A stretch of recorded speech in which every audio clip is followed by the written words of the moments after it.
তারা বলেছে পালাবো না, শেখ হাসিনা পালায় না। আমরা বলি দেশ ছেড়ে পালায় যারা, বাংলাদেশের শত্রু দ্বারা। পালাইলো রে পালাইলো, শেখ হাসিনা পালাইলো। তারা বলে শেখ হাসিনা আসবে, বাংলাদেশ হাসবে। আমরা বলি ছি ছি হাসিনা, লজ্জায় বাঁচি না। শেখ হাসিনা ফাঁসবে, বাংলাদেশ বাঁচবে। প্রিয় ভাইয়েরা, আমাদেরকে অনেকে বলে হাসিনা তো পালাইছে ইন্ডিয়াতে, তার তো অন্তত একটা পালানোর জায়গা আছে। আপনাদের তো পালানোর জায়গায় নাই, কি বলেন? এটা বলে না? তাদের এই কথাটা আমার খুব পছন্দ, কারণ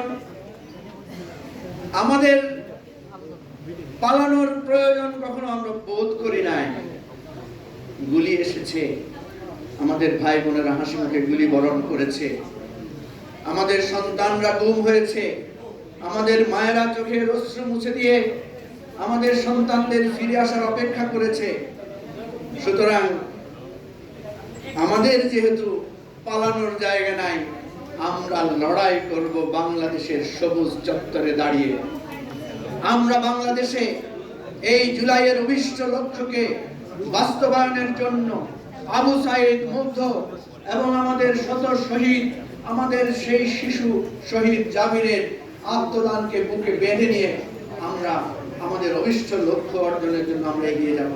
আজকে এই হয়েছে আমাদের প্রতিজ্ঞা, এই আমাদের অঙ্গীকার, এবং সেই অঙ্গীকার অভিষ্ট লক্ষ্য রেখে আপনারা দেখতে পাচ্ছেন আমাদের জুলাইয়ের অনেক স্টেক হোল্ডার আছে। তাদের মধ্যে থেকে অল্প কিছু স্টেক হোল্ডার যারা মূল ভূমিকা রেখেছিলেন তাদেরকে আমরা এখানে হাজির করেছি।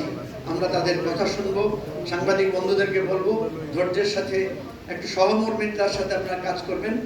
ইনশাআল্লাহ আমাদের রক্ত দিয়ে, জীবন দিয়ে যে স্বপ্নের পতাকা আমরা ধারণ করেছিলাম, সমুন্নত করেছিলাম, ৭১-এর যে অভিষ্ট লক্ষ্য, আমরা সেটাকে আবার ২৪-এ উচ্চকিত করেছি এবং সেই লক্ষ্য মানে আমরা সফল হব, এটাই আমাদের অঙ্গীকার।